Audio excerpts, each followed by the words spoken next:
You know what I need to do at the beginning of these videos, especially when I talk about shows and movies? I just gotta say, spoiler alert, because I think I've noticed that in some of my videos when I talk about these shows and movies, I get the feeling that maybe some people are not really understanding what I'm saying. And I feel that the only reason I do that sometimes is because I don't really want to spoil the plot of certain things, but I'm going to let you know that some stuff in here will be spoiled. So if you don't want to hear the spoilers, then I would say just stop watching the video now, unless you don't care. Now, some people, if you've already seen it, you know what I'm getting ready to talk about. So anyway, spoiler alert. So here's the second season of Slasher. It's called Guilty Party. And I would argue that this season was somewhat slightly around the edges better than even the first season, which was The Executioner. What did I give The Executioner? About a 9.5. I think I can give this one a 10. This one was great. Definitely some scenes in there that were emotional, very over the top. It's a really good thriller, suspense. Of course, you know that that's what I like in a lot of these things.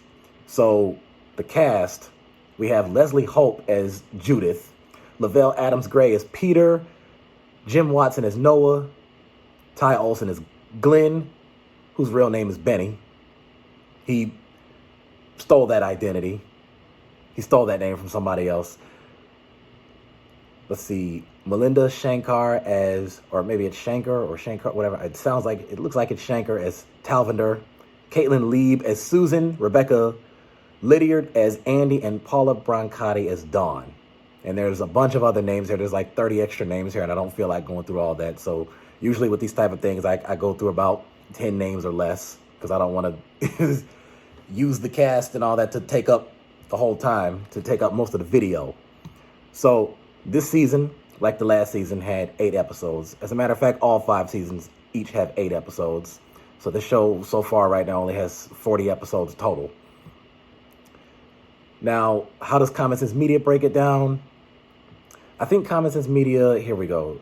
They gave it a 60%, which I think is decent for a show like this. I mean, you're talking a horror, slasher, suspense, mystery thriller that's a streaming original. So I would think that a lot of stuff like that probably would get a 40 or less. So I think 60 is a really good number coming from them. Now, any positive messages in this? At least some of the murderous characters on this drama want to do the right thing and confess their guilt to the police. They also grapple seriously and realistically with the cost of great and terrible secrets. Yeah.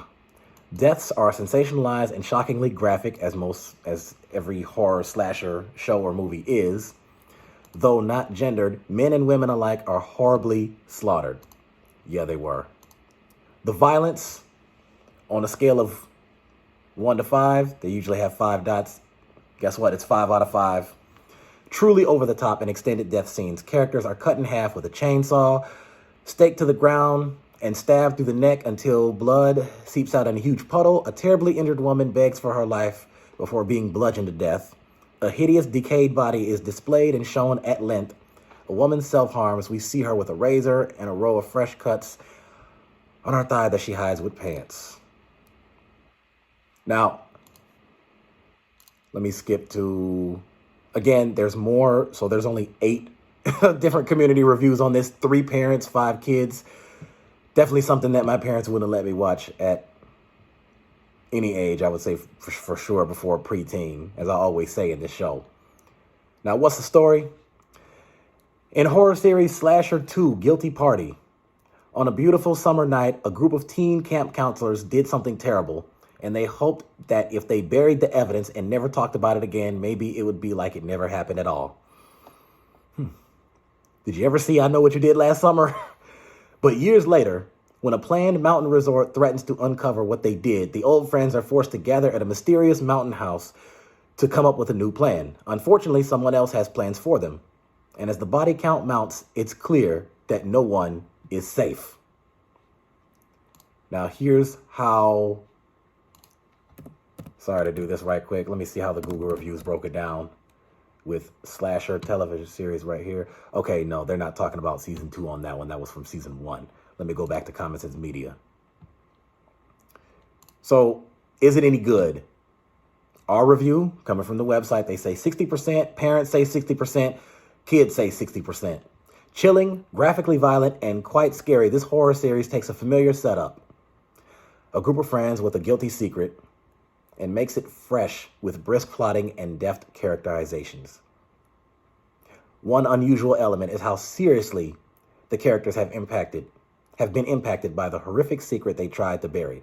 This secret has ruined every relationship I've ever had, says the tortured Andy, while her sometimes boyfriend Pete agrees that he's haunted. Now, again, spoiler alert, what does sometimes boyfriend mean? Well, they were boyfriend and girlfriend, and she dumped him when she caught him cheating as he was having sex with one of the other girls at the camp. She saw that with her own eyes. Of course, that caused a huge problem amongst those two as well as some of the others. They got back together later on. They slept together, and then they were kind of on and off. That's what they mean by that. Making villains into relatable, guilt-ridden, realistic people gives the scary goings-on extra weight in a way that's refreshing. Equally innovative, setting the action at a strange, intentional community where the members have secrets and hidden motivations. Exactly why have they isolated themselves from society? Why one member is strangely triggered by a group of visitors? What the purpose of their group is, all will be made clear. And since the show isn't called Friendly Kittens and Happy Grandmas, it's a safe bet that whatever they have planned, there's probably a lot of blood at the end of it. Oh yeah, you don't say. This is compelling viewing for horror-mad teens and adults. Just watch out for that ultra-violence with younger watchers. Yeah, and if parents were being responsible, and again, you can say that this is me taking a shot at irresponsible parents or not, but this reminds me of when I was reading a review on Scream, and there was one parent on there, and she said, she had a son who I believe was 8, maybe 9, and he saw the scene in Scream when Tatum was killed in the garage. And then later she said, well, now my son is afraid to go in garages. He's scared of garages. Yeah, maybe there's a reason you shouldn't have let him watch that movie. Maybe there's a reason these movies are not for kids. They're rated R for a reason. So I think more parents need to be responsible about that and take that into account. Now, let's get to families can talk about why horror is a popular genre. Now, let's get to one of my favorite websites, and I can copy that question right to ChatGPT, a website that I am now heavily obsessed with. Oh my goodness, why is it not working right now? Come on, don't do this to me now. I'm sorry, people. Wait a second. Okay, here we go. Why is horror a popular genre? Well, it's a popular genre for several reasons. And a lot of this actually deals with things that I've said in the past too. Adrenaline rush and emotional release. Adrenaline rush. Horror films and stories trigger the body's fight or flight response, releasing adrenaline, which can create an exhilarating feeling. And I get that out of watching horror films and slasher films and other types of psychological thrillers and suspenses. That's why I like those things. Exploration of the unknown. Curiosity. Humans have an innate curiosity about the unknown and the supernatural. Horror provides a safe space to explore these mysterious and often taboo subjects. Surrealism. Horror often delves into surreal and fantastical elements, offering an escape from mundane reality and stimulating the imagination. Psychological appeal. Suspense and mystery. The suspense and mystery in horror narratives engage the audience's mind, provoking thought and keeping them on edge. Horror often delves into the darker aspects of the human psyche, exploring themes of identity, morality, and existential dread. Now, when does it go too far? Why is watching scary material so enjoyable? Well, I think just for those very reasons right there. But let's see how ChatGPT breaks it down. Seriously, the ChatGPT is the best thing ever created. Best thing ever created. There's nothing better than it. Okay, they said the exact same thing. What's an anthology series? An anthology series is a TV show. It usually refers to a TV show where each season is a different story. So it has a different story, different setting, different characters. Usually it has different cast members, but sometimes you might see some of the same cast members that they play different characters. Best example I know, American Horror Story. Off the top of my head, I can think of, I think that's really the only other anthology series that I watch outside of slasher. So it was the first one that I really got hooked on. And so you have Evan Peters playing Tate in the first season, but then he's playing, John Doe in another season. He plays Robert whatever in the third season. Same thing with some of the other, Jessica Lange, Emma Roberts, a lot of these other people, Dylan McDermott, Connie Britton, all of them. What other examples can you think of? American Horror Story, as I just said. How does the show's presence on cable allow it to push the envelope when it comes to violence and language? What would the show look like if it were to air on network television? How would it have to change? I think the answer to that is quite simple. I think that they would just have to cut a lot of scenes, and they would have to blur out certain sex scenes. They would have to, bleep certain language, certain words, and it would just be cut and censored and rated. Whereas a streaming original or a DVD or elsewhere, a lot of places online, they'd have it uncut, uncensored, and unrated. I think a show like this probably is too much for television. I think that's why The Following had got canceled, because a lot of people thought it was too dark. Not too much sex material, but just very, very much just over-the-top violence. Now, so again, if you're into the slasher, suspense, mystery, that genre, if you're into that type of stuff, and especially if you like stuff like the Scream movies or you like American Horror Story, this one right here, this is a show that you're missing out on if you haven't seen it. It's on Netflix. As I stated in the last video, the show was on Netflix. Then they took it off for some reason, and then for some reason they just put it back on. Now, I'll tell you this. Here's another thing I have to warn you about. To all the people who are real slasher fans, let me tell you something, because this is something I learned about not too long ago, and I'm still in the process of kind of learning how a lot of this stuff works. So we know that a network, one of the major reasons why a network can cancel a show is if that show's ratings drop drastically.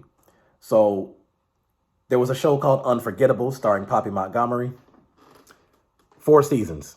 The beginning of the first season had over 14 million viewers. The end of the 4th season had about 500,000. They lost about 13.5 million viewers. The network, I don't even remember, I don't know what network it was on. I don't know if it was CBS or ABC or FX, whatever, but they just said, nope, it's done. When it comes to horror stuff that's streaming originals, they don't have the same expectations as far as the number of people viewing it. And especially with it being horror, we already know that it's automatically on the lower end of the spectrum, because people don't take horror films as seriously as they do other things. Horror movies will never gross the money that action films gross, or even a lot of comedy movies and romance and dramas and all that stuff. When slasher first started, it had about 120,000 viewers. At the end of the first season, it had about 86,000 viewers. And that was just the first season. And I haven't yet found the viewership numbers for the 2nd to 5th seasons, but I'm assuming those numbers are about the same, if not lower. I wouldn't be surprised to know at this point if the end of the 5th season probably had 10,000 viewers or less. And if that is the case, I would not be surprised if Netflix decides to cancel the show. I wouldn't be surprised. I said the same thing about Shining Vale, especially after the Endgame and One of Us is Lying and Eye Candy and shows like that got canceled. At this point, I wouldn't be surprised. As a matter of fact, part of me is kind of expecting it to be canceled just because of that. Now, maybe I could be wrong. Maybe the viewership on the 5th season is a little bit higher, I guess, depending on what the story was about and who the cast members are or how likable the characters were or anything like that. But overall, I would say this season right here was, like I said, I give it a 10, and I would definitely watch it again. And should they decide to take it off Netflix, well, I'm hoping that they would make it digitally available to purchase on YouTube and or Amazon, because this is definitely one that I recommend to people. So if you haven't seen it, go check it out, like and subscribe.